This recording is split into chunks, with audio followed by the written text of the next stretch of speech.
Olá! No vídeo de hoje eu vou falar sobre como a ansiedade e o estresse eles vão afetar todos os sistemas do corpo. E aí, você sabe que as pessoas têm muitas dúvidas em relação a isso. Será que é a ansiedade mesmo que eu estou sentindo?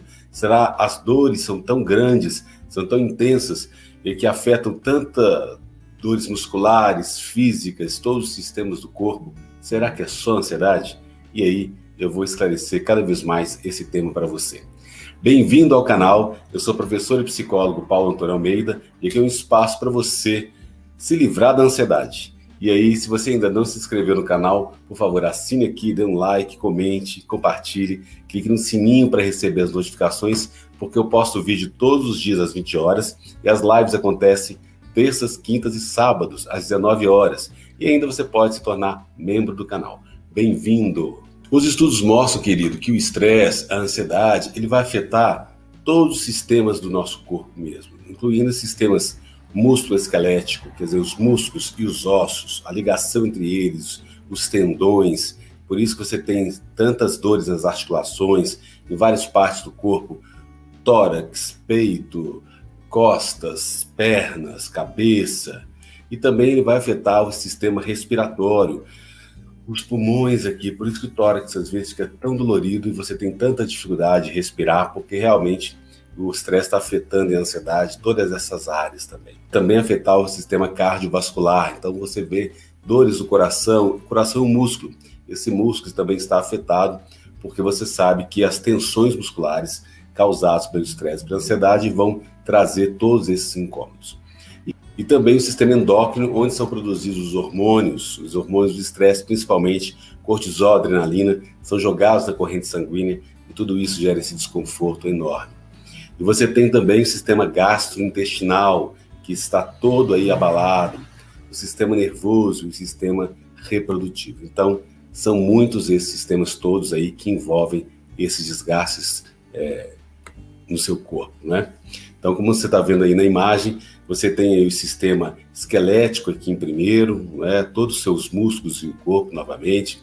Você tem todo o sistema aí, você tem também todo o sistema digestivo, ali esôfago, estômago, intestino, fígado, todas essas áreas acentuadas. O sistema cardiovascular também, veja como o sistema cardiovascular ele está ligado, começa no coração, mas ele tem aí todas as ramificações de veias e artérias pelo corpo todo. Veja que as artérias, às vezes, elas perseguem aí todo a cabeça, indo da cabeça, braços, até os pés, até a ponta dos pés. As pernas, toda a região aqui abdominal. E depois nós temos aí o sistema endócrino, onde realmente as glândulas suprarrenais aqui em cima dos rins, elas estão sendo também afetadas nesse processo, né? Então, você vê que todos esses sistemas do corpo, o sistema nervoso também, como que o nosso corpo todo, cabeça e corpo, é um só, né? Ele está todo conectado, todo enervado, né? Então não tem uma separação entre corpo e mente. O que acontece na sua cabeça, acontece no seu corpo diretamente. O sistema respiratório aí, os brônquios, o pulmão, os dois pulmões, quer dizer, toda essa área muito afetada. E também o sistema reprodutivo, tanto masculino como feminino. Então você tem aí todo um sistema de reprodução, todo um sistema da sexualidade sendo afetado pelo estresse. É muita coisa. E por isso que muitas vezes assusta, porque as pessoas pensam assim, nossa, eu estou com alguma coisa muito grave, não é possível que eu tenho, que isso é só ansiedade, porque as sensações em todos os sistemas do corpo, elas são muito grandes. Os nossos corpos, eles estão bem equipados para lidar com estresse em pequenas doses. Claro, quando você tem um acidente de trânsito, você tem aí uma preocupação leve, como eu sempre falo aqui, isso vai causar uma ansiedade, um estresse leve, e a recuperação é rápida. Mas quando esse estresse, essa ansiedade se torna a longo prazo ou crônico, pode ter efeitos muito graves em todo o seu corpo, em todos os sistemas. Então, no sistema músculo-esquelético, quando o corpo está estressado, os músculos vão ficar tensos, né? E eles ficam tensos, e aí essa tensão muscular, ela é uma reação reflexiva ao estresse. É a forma como o corpo se protege contra lesões e dores. E lembra, o sangue está indo, percorrendo todo o seu corpo, então gerando aí mudanças na musculatura. esse estresse súbito de início, os músculos ficam tensos ao mesmo tempo e depois eles libertam a tensão quando o estresse passa, né? Agora, o estresse crônico, você está com um transtorno de ansiedade a longo prazo, ele faz com que os músculos do corpo fiquem em estado de alerta o tempo todo. Então, é como se você estivesse ali o tempo todo sob uma tensão muito grande. E os músculos ficam esticados, eles ficam tensos. E isso pode desencadear uma série de reações do corpo e até promover perturbações relacionadas com o estresse. Então, por exemplo, a dor de cabeça, esse tipo de tensão aí como enxaqueca, estão associadas a essa tensão muscular crônica. E não é só na cabeça, às vezes na mandíbula aqui, passando pelos ombros, pelo pescoço e pela cabeça também.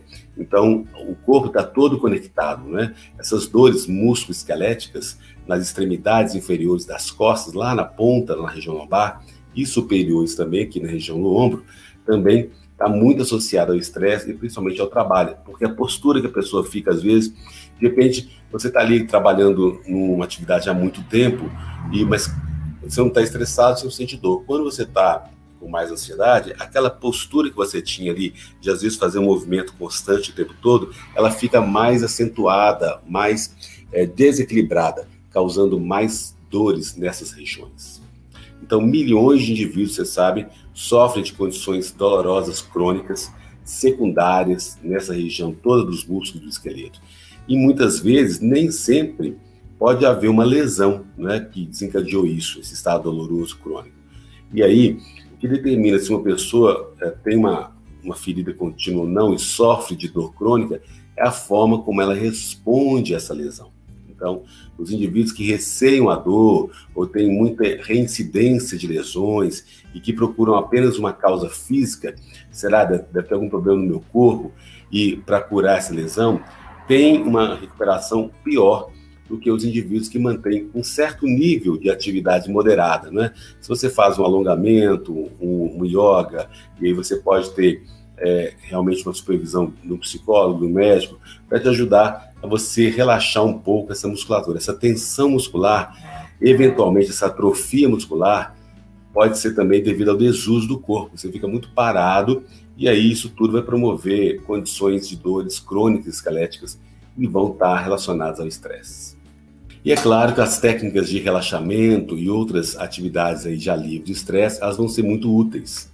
E você vai conseguir, muitas vezes, se livrar disso, fazendo aí os relaxamentos que a gente fala aqui do canal, você fazendo as atividades que a gente propõe, as meditações, né, que você sabe, sempre tem aqui, você pode vir aqui nos cards, ó, e aí você vai acionar esses cards aí, você vai ver que realmente a gente pode ter muitos exercícios aí nesse sentido, né? Você aciona aqui e aí você tem os cards aí das playlists, das meditações guiadas, e isso é muito saudável para você. E as técnicas de relaxamento e muitas outras atividades de alívio de estresse também. E as terapias, claro, elas vão reduzir essa tensão muscular, diminuir a incidência de certas perturbações que estão relacionadas ao estresse, como a dor de cabeça, vai aumentar a sensação de bem-estar. Então, para as pessoas que desenvolvem condições de dores crônicas, fica demonstrado, tá? Os estudos científicos mostram que as atividades de alívio de estresse melhoram o humor e a função diária. E isso é muito importante, não é? Eu sempre falo para você, se você quiser mandar um e-mail para mim, psicólogo.pauloalmeida@gmail.com, tá passando aí na tela, é só você enviar e a gente pode entrar em contato. Eu faço terapia online também, atendimento aí em todo o Brasil, também no exterior, e a gente pode estar conversando aí. Então, se você quiser mandar um e-mail, psicólogo.pauloalmeida@gmail.com, vai ser um prazer atender você e a gente poder conversar, bater um papo, entender a sua necessidade específica e contribuir para a sua saúde, para você se livrar da ansiedade de vez, né? Então, tá na tela aí, entre em contato, vai ser um prazer enorme, tá bom? E agora falando do sistema respiratório, esse sistema respiratório, ele fornece oxigênio às células e remove os resíduos do dióxido de carbono do corpo.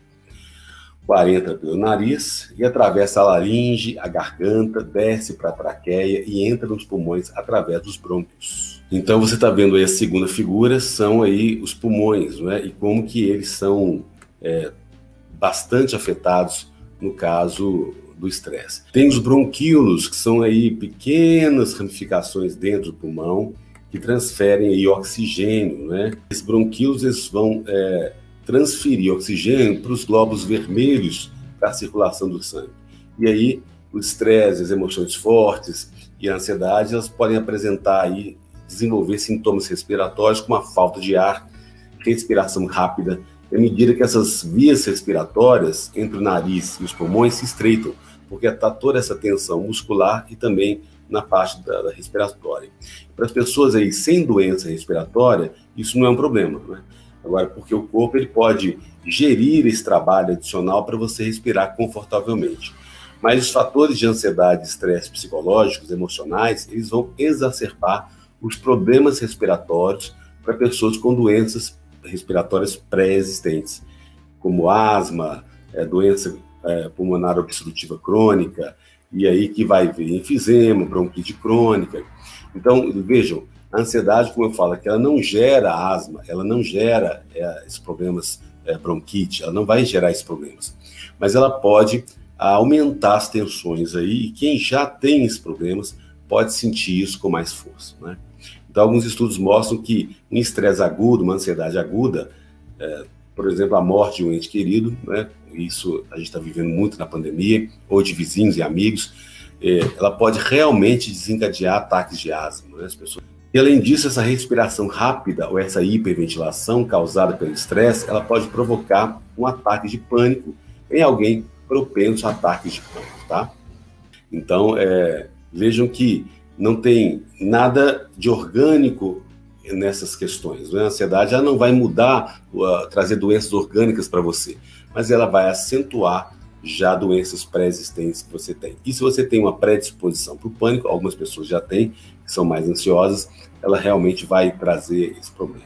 E aí, se você quiser mandar um e-mail para mim, a gente pode trabalhar técnicas de relaxamento, de respiração, de meditação, técnicas da psicologia, muitas estratégias cognitivas, comportamentais que vão ajudar você, com certeza. E aí temos o sistema cardiovascular, o coração, os vasos sanguíneos, eles aí compreendem esses dois elementos do sistema cardiovascular, eles trabalham em conjunto para fornecer nutrição, oxigênio aos órgãos do corpo.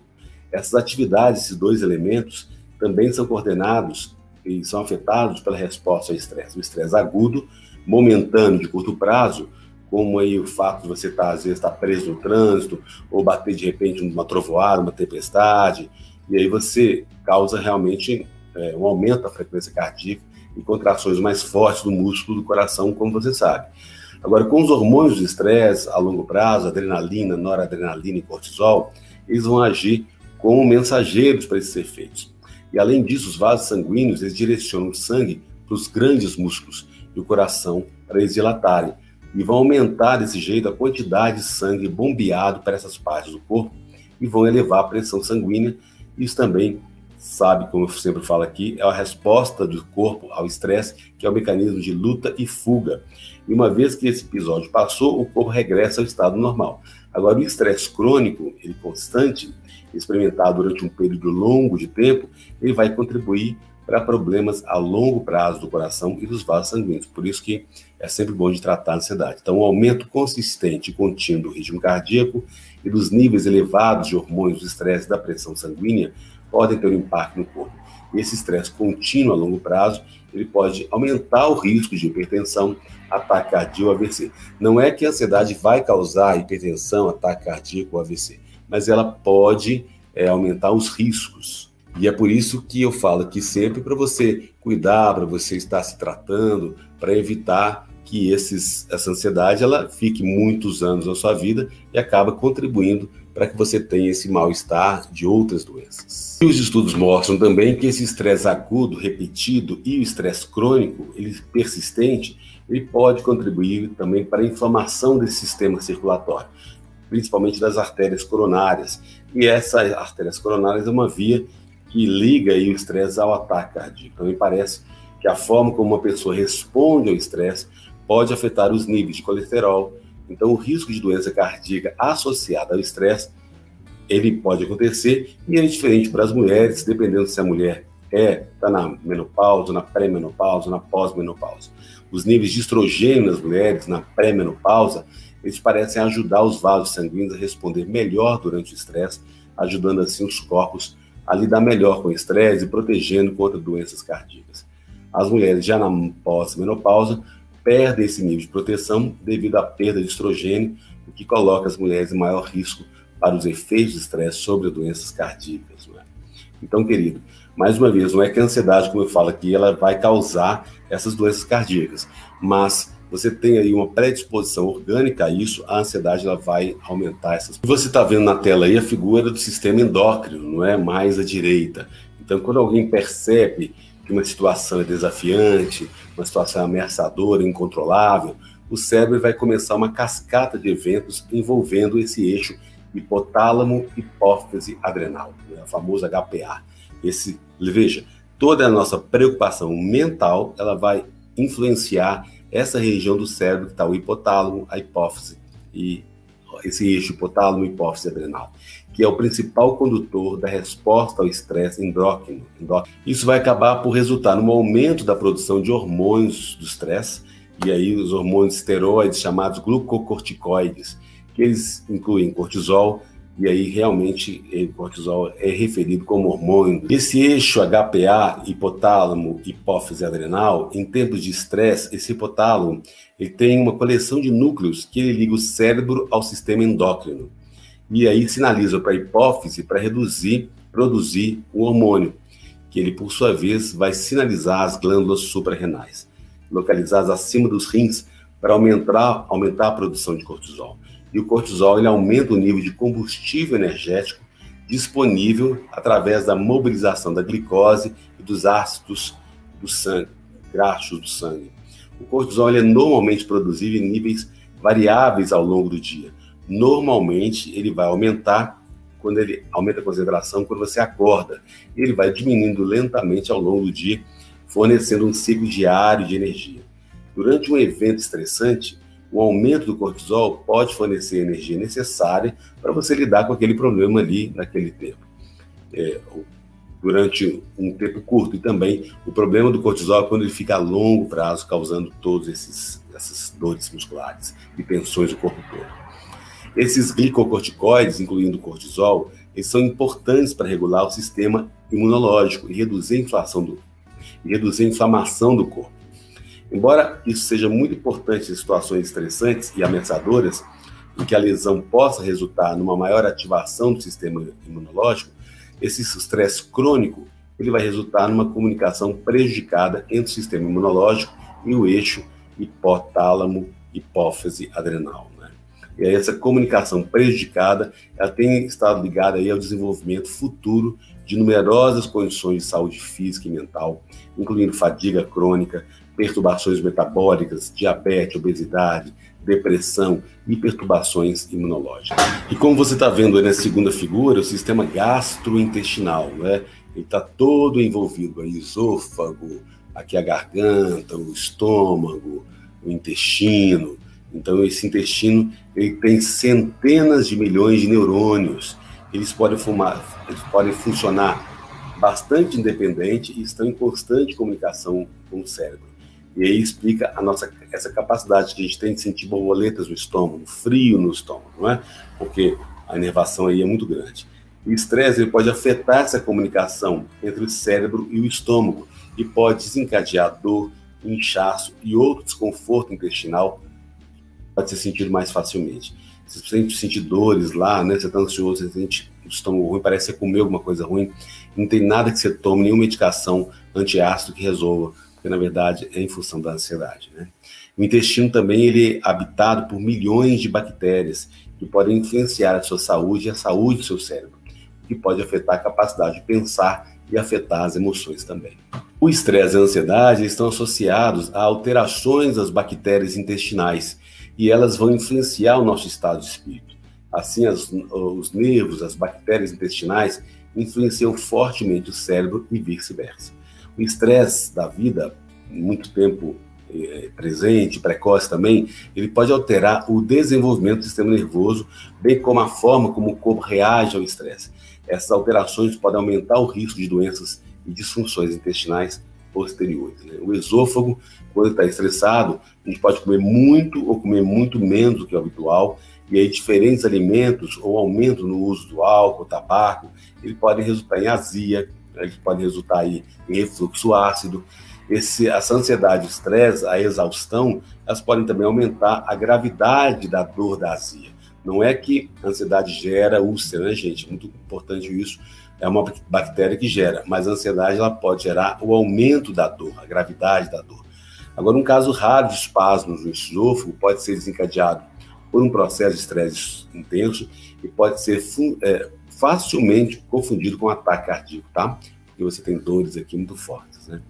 Esse estresse também pode dificultar a deglutição, você pode ter dificuldade de engolir os alimentos, aumentar a quantidade de ar que é engolido e aumenta os arrotos, a gaseificação e o inchaço.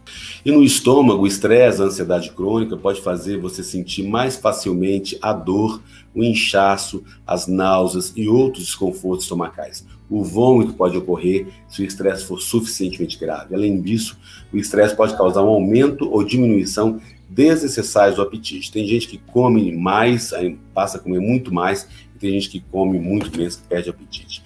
E as dietas pouco saudáveis, elas podem deteriorar o humor, né? Quando você come de uma forma desequilibrada, você vai ficar mais mal-humorado e a ansiedade aumentar.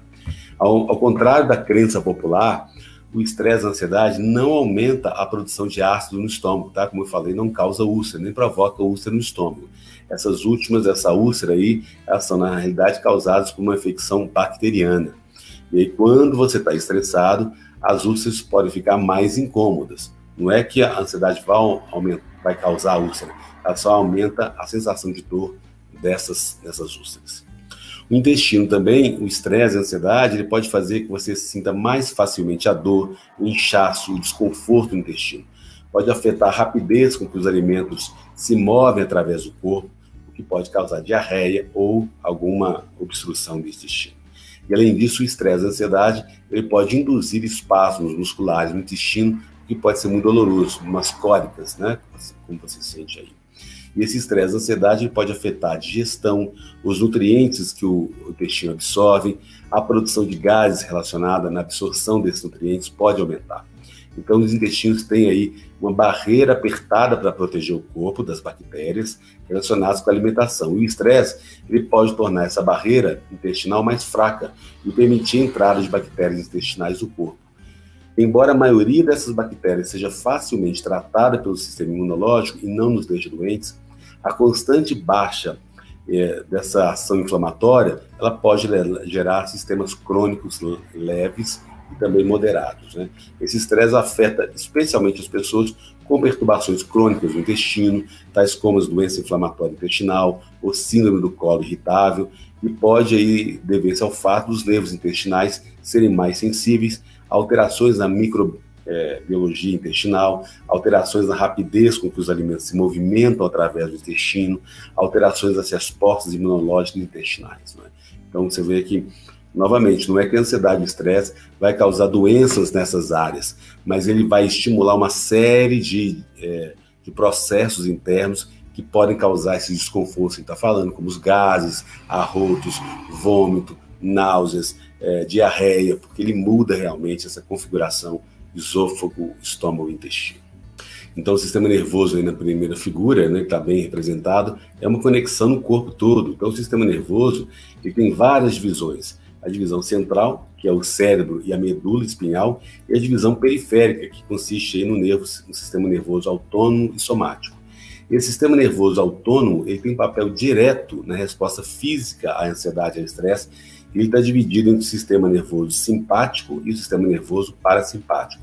Então, quando o corpo está estressado, o sistema nervoso simpático ele contribui para a resposta de luta e fuga do corpo. O corpo transfere os recursos energéticos para combater uma ameaça de vida ou fugir de um inimigo.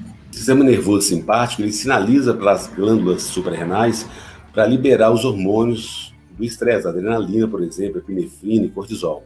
Esses hormônios, juntamente com as ações diretas dos nervos autônomos, fazem com que o coração bata mais depressa, a frequência respiratória aumenta, os vasos sanguíneos dos braços e pés se dilatam, o processo digestivo se altere e os níveis de glicose e energia açucarada na corrente sanguínea aumentam para lidar com a emergência. Então a resposta do sistema nervoso simpático é bastante rápida, repentina, com o objetivo de preparar o corpo para responder a uma situação de emergência ou de estresse agudo a curto prazo. Agora, uma vez que terminou a crise, o corpo volta normal ao estado de pré-emergência sem estresse. A recuperação ela é facilitada pelo sistema nervoso parasimpático, que é o oposto ao simpático. Mas quando o sistema nervoso simpático ele fica muito ativado, ele pode contribuir para reações de estresse, promovendo aí a broncoconstrição, né? Você tem aí asma, você vai ficar mais apertado nos pulmões, uma vasodilatação exagerada, você pode ter uma circulação do sangue comprometida. Então, tanto esse sistema nervoso, ele tem interações poderosas com o sistema imunológico, que também pode modular as reações ao estresse. O sistema nervoso central, ele é muito importante para desencadear reações ao estresse, uma vez que ele regula o sistema nervoso autônomo e desempenha um papel central na interpretação dos contextos como potencialmente ameaçadores. Então, à medida que você vê a situação com muito perigo, você vai acionar todo o seu sistema nervoso, criando esse estresse crônico durante muito tempo prolongado. Ele pode resultar numa drenagem do corpo a longo prazo. E esse sistema nervoso autônomo ele continua a desencadear reações físicas, causar um desgaste no corpo. E não é tanto o que o estresse crônico faz no sistema nervoso, mas sim o que a ativação contínua do sistema nervoso faz a outros sistemas corporais que tornam tão problemática a situação. Nós temos aí tanto o sistema reprodutor masculino e feminino, eles são afetados, influenciados pelo sistema nervoso. E aí a parte parasimpática, ele vai causar relaxamento, e vai causar aí as dificuldades todas também dentro dessa luta de resposta e fuga, não é? Então o estresse, a ansiedade, ele faz com que o corpo libere o hormônio do cortisol, que ele é produzido pelas glândulas suprarrenais, e o cortisol ele é importante na regulação da pressão arterial e para o funcionamento de vários sistemas corporais, incluindo o coração, não é? E no caso aí, quantidade excessiva de cortisol pode afetar o funcionamento bioquímico normal do sistema reprodutivo, tanto feminino quanto masculino. E o desejo sexual, com estresse a longo prazo, ele acaba tendo um declínio e a libido pode diminuir. E também pode ter um efeito negativo na maturação do esperma, no caso do homem, e aí os casais têm dificuldade de engravidar. E também, quando o estresse afeta o sistema imunológico, o corpo torna-se mais vulnerável a infecções. No caso do homem, as infecções dos testículos, da glândula prostática e da uretra podem afetar o funcionamento normal da reprodução masculina. E na mulher, a menstruação pode ser afetada, níveis elevados de estresse podem mudar aí os ciclos menstruais, ficarem ausentes ou irregulares, ou mais dolorosos, ou alterações até na duração desses ciclos. Com certeza o desejo sexual também pode ser afetado, e também no caso da mulher pode afetar a questão de engravidar, facilidade ou dificuldade de engravidar, e na questão pós-parto pode haver a depressão pós-parto, que é a principal complicação da gravidez no ajustamento aí da mulher. O estresse em excesso, ele aumenta também a probabilidade de desenvolver depressão e ansiedade durante esse período. E aí estresse materno tem um impacto negativo no desenvolvimento fetal e contínuo da infância, e perturbar a ligação do bebê nas semanas que seguem ao parto. Querido, como vocês veem aí, eu tenho sempre falado nas lives, nos vídeos, a ansiedade e o estresse afetam todos os sistemas do corpo. Eles podem, principalmente crônico, durante muito tempo, e aí você precisa compreender isso. Compreendendo isso, você pode começar a tratar com mais eficácia. E aí você pode mandar um e-mail para mim, psicólogo.pauloalmeida@gmail.com, e a gente bate um papo e conversa sobre a sua necessidade específica. Se você gostou desse vídeo, dê um like, comente, clique no sininho para receber as notificações, assine aqui, né? Você tem aí a assinatura do canal, você pode ser membro também do canal, com tantos benefícios, e a gente pode cada vez mais fortalecer essa comunidade aqui do canal, onde uns apoiam os outros. Bem-vindo ao canal, até o próximo vídeo.